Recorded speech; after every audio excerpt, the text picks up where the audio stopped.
Buenas tardes, soy Seguros Man Santiago del grupo de SRB4 de electricidad y magnetismo y este es el video de la práctica 1 que vendrá siendo la de el motor solenoide. Ahora, primero que nada, ¿dónde se usan los solenoides en la industria? Pues en muchos lados. Unos ejemplos rápidos podrían ser sistemas de riego, timbres, motores de carros.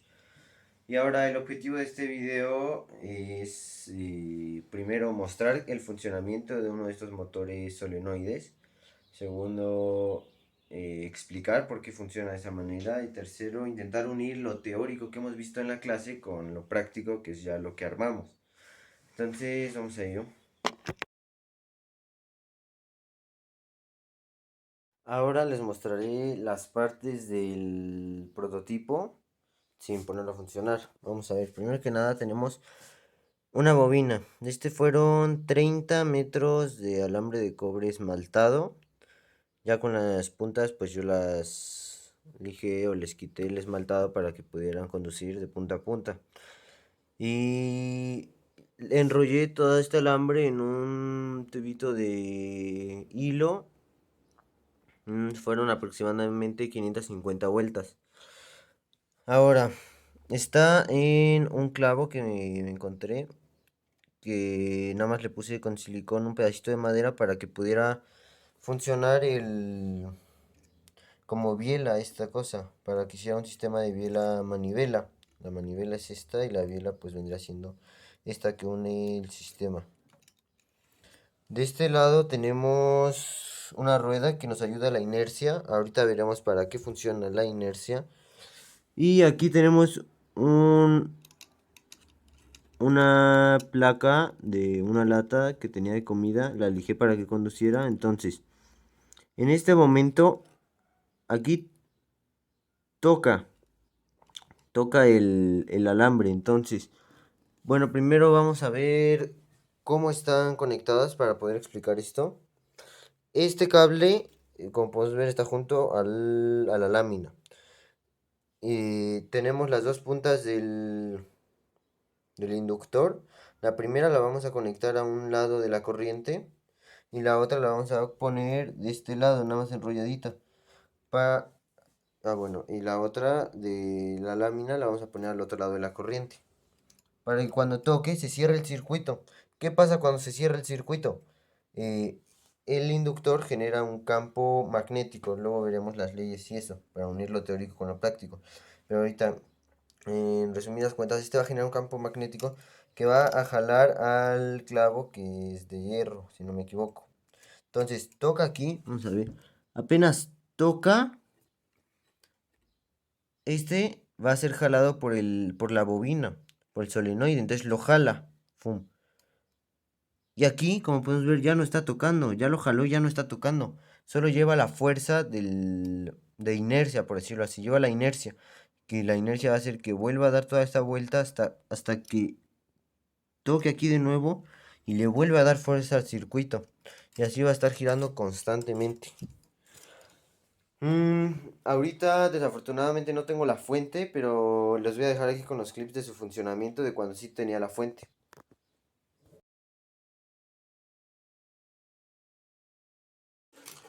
Oh, oh my.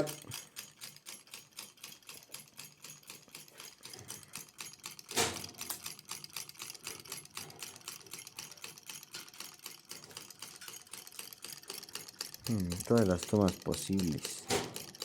No sale este sonido. Rayos. Se ve súper bien.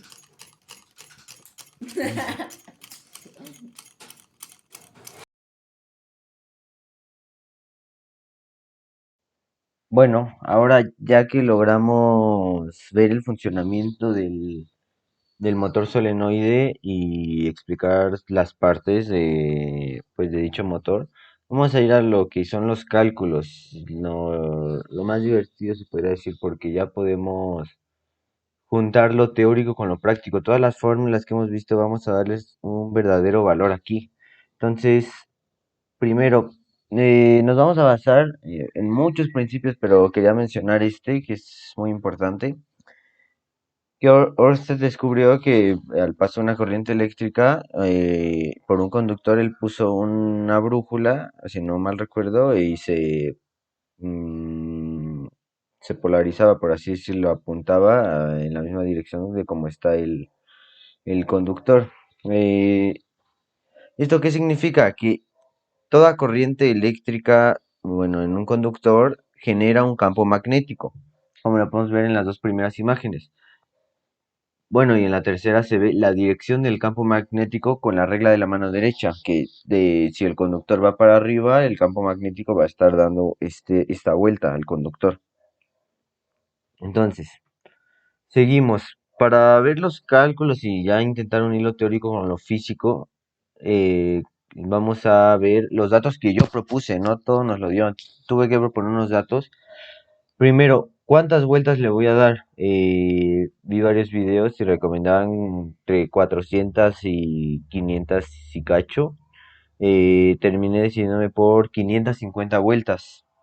Tiene mi bobina. Aquí están las imágenes. Yo le administré una fuente de voltaje, le di 12 volts, mi error, 12 volts con 2 amperes. Entonces aquí está la corriente, el voltaje aquí no lo ocupamos, 2 amperes. Esta es una L minúscula, que es la longitud del solenoide, podríamos decirlo como el ancho de la bobina que yo hice. Aquí están las dos líneas amarillas que puse.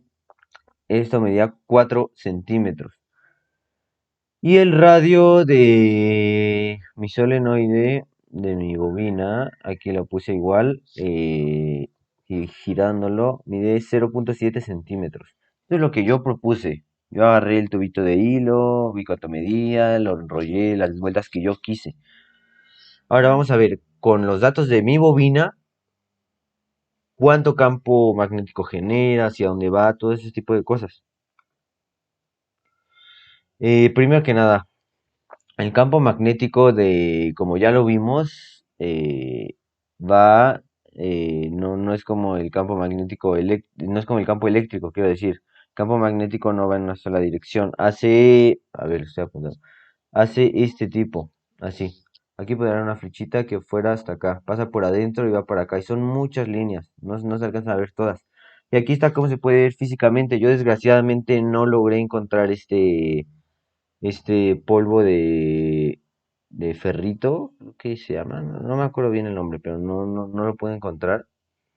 Y pues, pues aquí está una imagen, un experimento que se hizo, que conectan ya la bobina al solenoide, una punta positiva, otra negativa obviamente, y ya se hace así esto físicamente. Ahora, vemos, el campo magnético es igual a la constante de permeabilidad magnética por la corriente suministrada por el número de vueltas sobre el ancho del solenoide. Haciendo los cálculos, ya sustituyendo todo, nos da que es de 0.0345 teslas. Ahora, si fuéramos a hacer una bobina más potente, aquí ya es donde voy a empezar un hilo teórico con lo práctico. Eh, ¿Qué es lo que tendríamos que hacer? Varias cosas, yo diría que se pueden cambiar demasiadas cosas para hacer una bobina más potente. Primero que nada, obviamente la corriente, como podemos ver, aquí está del lado arriba de la división. Entonces, si aumentamos la corriente, va a aumentar obviamente el campo magnético. Entonces, bueno, de hecho yo le mostré este experimento que hice a mi hermano y junto a él estamos haciendo una bobina más potente para que jale el clavo con más fuerza y se mantenga por más tiempo también. Entonces, ¿qué es lo que le dije? Hay que hacer la bobina más, con muchas más vueltas. Entonces creo que compramos más alambre y le dimos 650 vueltas ahora. La corriente también, si se le sube la corriente va a aumentar el campo magnético. Si se le sube el número de vueltas, va a aumentar el campo magnético. Y también algo interesante, vemos que abajo de esta división está el ancho de la bobina. ¿Qué es lo que va a suceder? Entre más pequeño sea este ancho, se puede ver que como es inversamente proporcional, el campo magnético se va a hacer más grande. ¿Qué quiere decir esto? que si hacemos que el ancho sea más pequeño cada vez, en vez de 4 centímetros hubiera sido, no sé, 2, 3, iba igual a ser mayor el campo magnético. Y bueno, solo como un dato, la constante de permeabilidad magnética en el vacío es cuando no hay nada dentro de la bobina, porque a veces se puede potenciar este campo magnético poniéndole algún tipo de material. Entonces esa sería otra manera. Bueno, como pueden ver, acabamos de apreciar el campo magnético de mi bobina y cómo se podría potenciar. Ya lo estamos uniendo a lo práctico. Vamos a pasar a la inductancia. La inductancia se puede decir como es una magnitud física, pero ¿qué es lo que sucede con la inductancia? Es como la forma de medir a un inductor la capacidad que tiene de generar un flujo magnético, de generar estas líneas de campo magnético. Su fórmula es, bueno, es L inductancia es igual al número de vueltas al cuadrado por la constante de permeabilidad magnética en el vacío, le vamos a decir μ0 desde ahora, por el área, ahorita vemos cuál es el área, sobre igual el ancho de la bobina.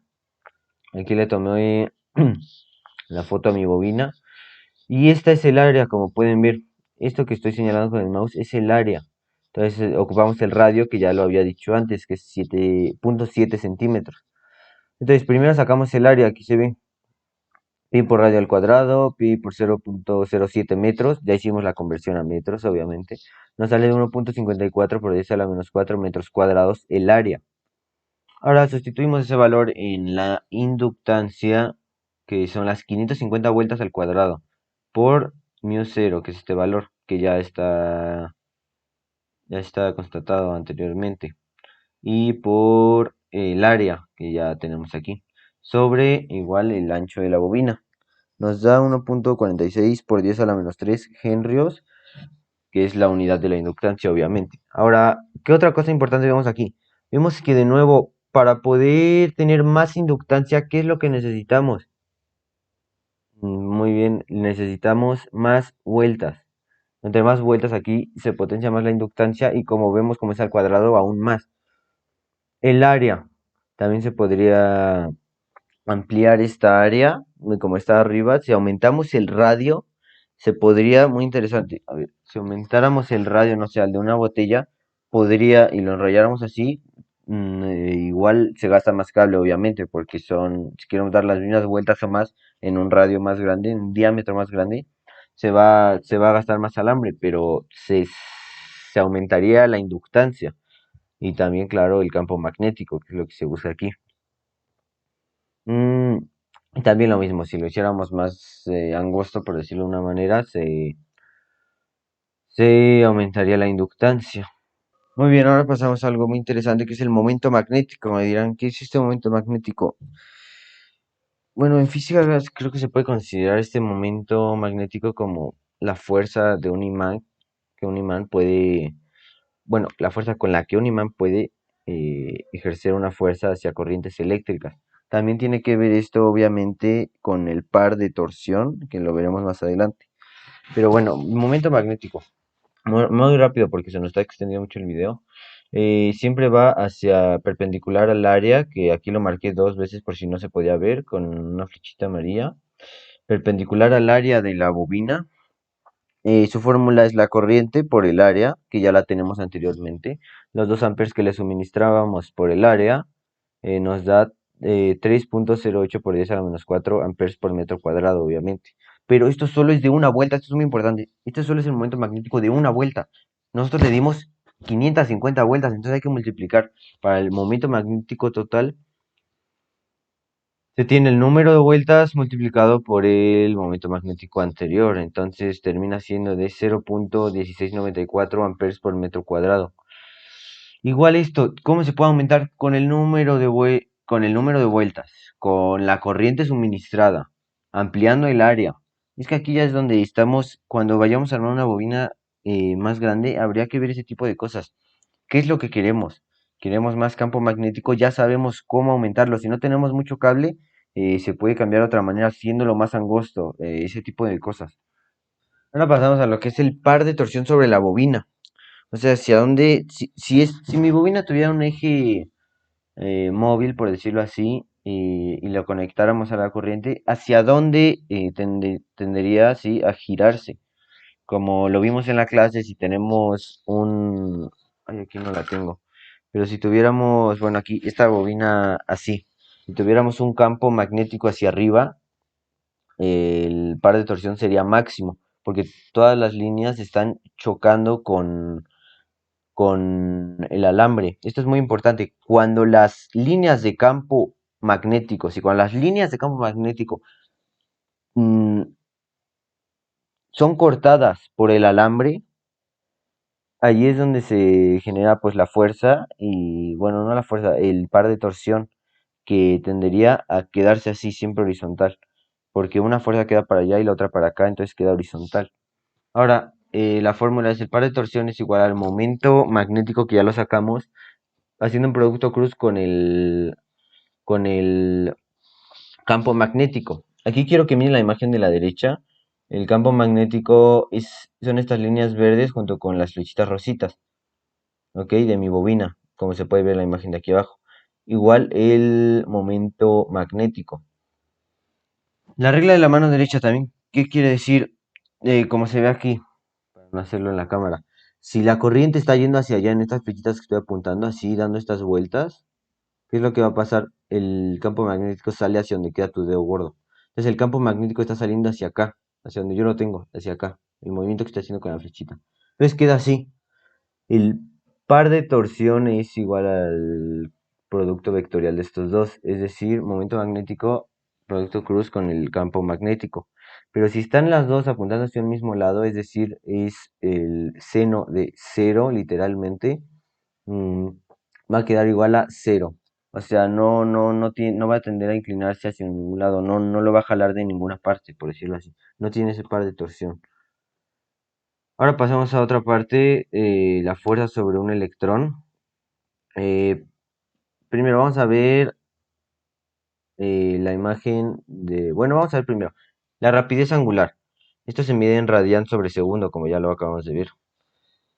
Y tiene que ver, obviamente, sobre una trayectoria circular. Mm, la rapidez angular es igual eh, a la carga, que en este caso es un electrón, por el campo magnético de mi bobina en específico, sobre la masa de un electrón. Metiendo esto en la fórmula, que tenemos todos los datos, por cierto, nos da 6.06 por 10 a la 9 radianes por segundo, muy rápido. Vamos a sacar el periodo de una sola vuelta. ¿Qué es el periodo? El tiempo que tarda en dar una vuelta. El periodo es el tiempo que tarda en dar una vuelta, que eso quede muy claro. Tiene que ver con la frecuencia, pero no es distinto. El periodo es el tiempo que tarda en dar una vuelta. Como la frecuencia es igual a 1 sobre el periodo y la frecuencia también es igual a la rapidez angular sobre 2pi, se igualan y se puede terminar despejando el periodo de una sola vuelta a 1.03 por 10 a la más 9 segundos. Pero no nos vamos a quedar con ese dato, vamos a pensar un poquito más, a llevarlo a lo físico.